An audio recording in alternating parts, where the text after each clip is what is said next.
The Mythology of Alchemists, a short essay written and read by Bruce Mills, otherwise known as the Obligate Pedestrian. A common myth states that the medieval alchemists were mystics, or if you follow Carl Jung, self-help therapists. In the 21st century, there is quantum theory and there are books on the quantum mysticism. There is even writing on quantum psychology, but despite this literature, quantum theory is not said to be pseudoscience, as it is recognised that there are different people using the term quantum in different ways. The core of the quantum theory is an empirical rationalist science. The other material is parasitic. It is my contention in this posting that the core of historical alchemy, the alchemy that actually practiced by those who were called and called themselves alchemists, was also empirical rationalist science, and that this became apparent when the original texts are consulted. It will take a while to untangle all the socio-linguistic issues that lead to the idea that alchemists were frauds and mystics and ignorant monkeys who did not know any better.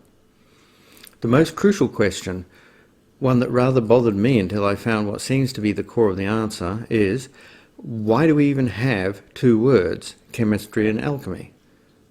The answer that one is a name for pseudoscience and the other for science does not stand up to further examination. It is often said that the physics of Aristotle is bad physics. It is stated in various books on mechanics that Aristotle had at best a pre-scientific view of the way that things move. Now, Carlo Rovelli might disagree and say that Aristotle physics works in its scope, but the same people who use the word alchemy for pseudoscience still allow that Aristotle had physics. He actually invented the term. So Aristotle physics might well be bad physics, but it is still physics, not elphysi. The same thing applies to mathematics. People say that the ancient Greek mathematics was good and the foundation of modern science, but look at the Egyptians and the Babylonians and complaints can be heard to the effect that mathematics was bad mathematics or primitive mathematics, but it's still mathematics, just not well developed. It is not almathy. If you feel that alchemy was bad chemistry, the question of why there are two different words remains, and there seems to be a very clear answer, which is that George Farmer was an intellectual snob. This requires some explaining. Georgius Agricola died on the 21st of November 1555 in Chemnitz, which, given our topic, is a rather curious coincidence. Because he rejected matters ecclesiastical, despite apparently holding strong pro-religious views, the local church refused to bury him and his body was carried to Zeitz, where he was buried in the cathedral. His plaque read as follows: To the physician and mayor of Chemnitz, Georgius Agricola, a man whose most distinguished piety and scholarship, who had rendered outstanding services to his city, whose legacy will bestow immortal glory on his name, whose spirit Christ himself absorbed into his eternal kingdom, his mourning wife and children. He died in the 62nd year of life on November the 21st, 1555, and was born in Glasgow on March the 21st, 1494. This plaque was actually stolen a century later. It does not, however, mention De Re Metallica. It is that book and the motives of the author that concern the story now. Agricola was the Latinized or pen name. His birth name was Georg Bauer. The surname Bauer means peasant farmer, so in English he was George the Farmer. In Latin that became Georgius Agricola and sounded much more impressive. Professionally, he was not a farmer but a pharmacist who introduced the concept of quarantine to Germany. More importantly, Agricola was in modern terms a self-taught mining engineer. Having spare time, he devoted himself to scholarly studies of the problems of mining, including smelting, digging, and the origin of ore in the ground. He wrote about it in 1530 in the book Bermanus, Bermanus Sive De Re Metallica Dialogus, or Bermanus, a dialogue on metallurgy, usually just called Bermanus. This was highly praised at the time. Bermanus is the Latinized name of Lorenz Verman, which, as far as I can tell, means something like smart dude. He was a mining expert and a friend of Agricola. The book was written as a classical dialogue in which Bermanus is the hero. Bermanus, the book, was a prelude to the more complete and direct De Re Metallica written over the next 20 years and published the year after Agricola died. Which brings the topic back to alchemy.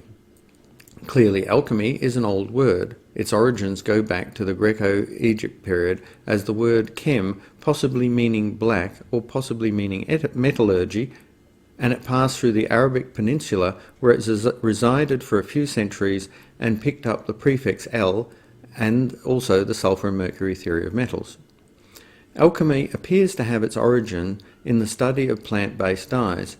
It was applied by the Romans to attempts to colour metals, leading to an interest in metallurgy in the Islamic world, and also through the study of the plant potions to an interest in medicine.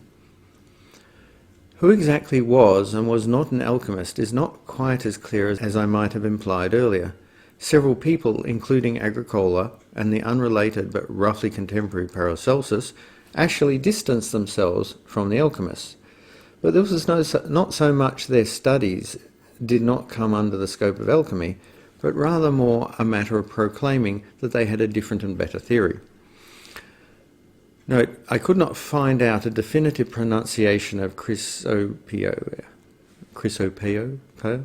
which means the manufacture of gold, so I've done my best here. At that time, the best funded research in alchemy was chrysopoeia, the making of gold. It was something like the particle physics of the day, although perhaps a comparison to fusion power socially would be closer. But despite that fundamental particle physics dominates much of the science in the 21st century, there are many other studies in science other than fundamental particles. Many who were against alchemy were rather more against the heavy funding being given to chrysopoeia and were actually actively engaged in activities that at the time were covered under the scope of alchemy. Similar claims about wrong science are made in modern science during times of paradigm shift. Undoubtedly, Agricola was a seed for the paradigm shifts of the next couple of centuries. Today, Agricola is not called an alchemist, largely because we still agree with him, while Paracelsus, despite his protestations, is often called an alchemist because we don't agree with him. Such is life. And using the word alchemist in this way and then claiming that alchemists were all pseudoscientific is circular. But what about the snobbery? Agricola has been mentioned as being a scholar and generally praised for it. He had a strong intellectual and pedantic sense. I'm not necessarily attacking him for that. I would often be accused of the same thing myself. It is a matter of caring about the details of the use of the language. But what he did had an interesting subsequent impact, one that he probably did not intend.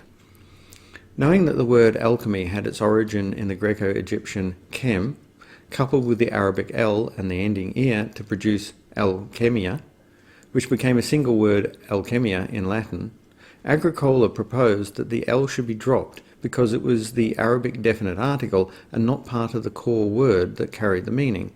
Hence, in his writing, he used chemia instead of alchemia. The neologism was intended as a synonym, just one that virtual signalled, I know ancient languages.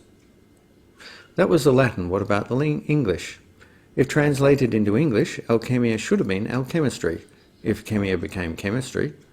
The reason for the difference here is the slightly different route it took. The Latin alchemia was ported to the study alchemy. The Neo-Latin chemia first became chemist as a practitioner of the ancient study of alchemia, and then became chemistry in English as what chemists do. At the start of the 17th century, alchemy and chemistry were synonyms, just with a different nuance.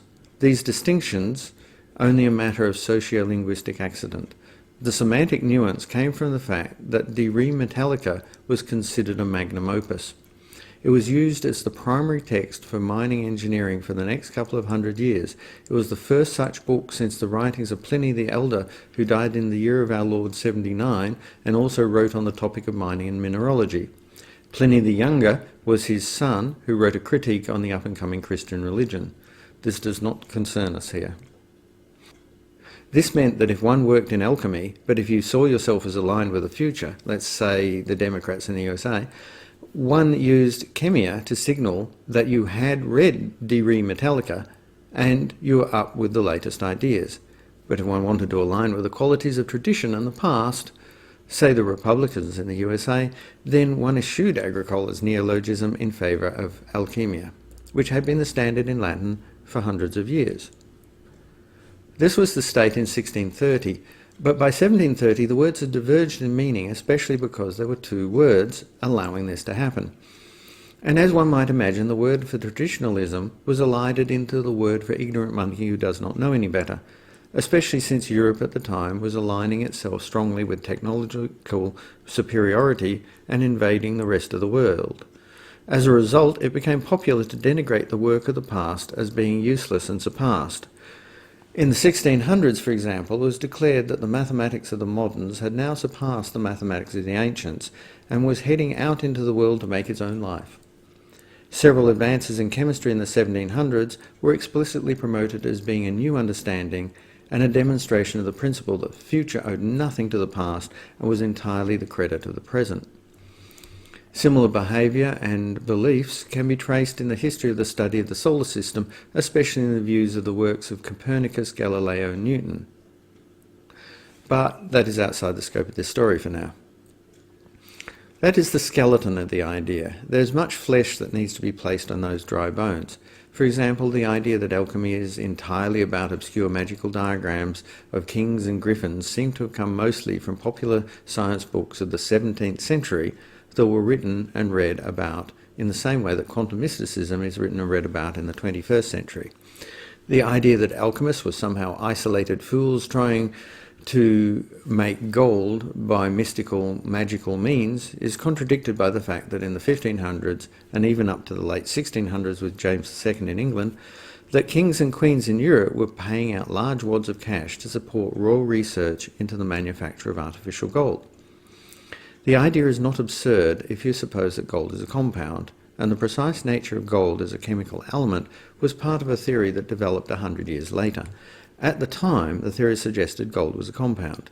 Indeed, looking at the writings in alchemy from around 1300 to 1500, for example, the Summa Perfectionis of Pseudo-Geber, circa 1305, it seems that the notion that the alchemists had was rather similar in principle to the 20th century concept that every material is compound of protons, neutrons, electrons and photons, rather than a statement about what is called chemistry. Again, a bigger topic that needs to be expanded on later. There remains one more socio-linguistic point to make, and that involves Mr. Herbert Hoover, the 20th century mining engineer who became one of the presidents of the United States of America and had a dam named after him. He became important here because he and his wife completed the first translation of De Re Metallica into English in 1912. In the preface to De Re Metallica, Agricola dissed the alchemists, or rather, since he was into quasi-neologisms, the chemists, that is, those who practice chemia. In English, the chemists. And he said that they were misguided in trying to create gold from lead. But he was not neutral. He was a pharmacist with his own ideas and so in conflict with the apothecaries and the alchemists. He was also a friend of a mining engineer and a writer of books on the topic. He wanted to promote the mining industry. The conflict here is the exact same issue as the one between natural and artificial in the 21st century. Some people eschew artificial medicines and demand natural medicines or natural foods. Whether or not there is a justification for this is a side issue here. In the 1500s, gold was used as a medicine. It was argued that artificial gold, if it could be manufactured, should not be used in medicines as it might be harmful to the subtle humours of the human body. Agricola was promoting the idea that natural gold was better, and at the same time pointing to the failure to manufacture gold as evidence the research should not be funded, a move which promoted funding of mining. He was not a neutral observer, and his justification for the idea that gold might not be manufacturable was simply the failure so far to do it. While there is validity in this point of view, the same argument could be applied to fusion power in the 21st century. But fusion power is suggested by the extant theory, and it would be a great boon for us if we could get it right. So billions of dollars and pounds and ren are pushed into this research. And so too it was with gold in the 1500s. As a result of all the culture of alchemists being bad that was around in the later centuries, Hoover actually translated what in all senses was the Latin word for chemist to the English word alchemist, because in the preface Agricola was dissing those people. Now, even if one wants to, perhaps validly, argue that the modern world in English, this word alchemist, actually does mean pseudoscientific mysticism, this cannot be used to determine that people prior to 1700 who called themselves alchemists were being declared or declaring themselves to be mystics and charlatans. It was the word that included what in the 21st century includes the study of laboratory chemistry. And this too needs to be explained in great length to demonstrate from the details of the medieval literature exactly what it was that the alchemists really did. It is the intricate and interesting history that brings in everything from linguistics to quantum field theory.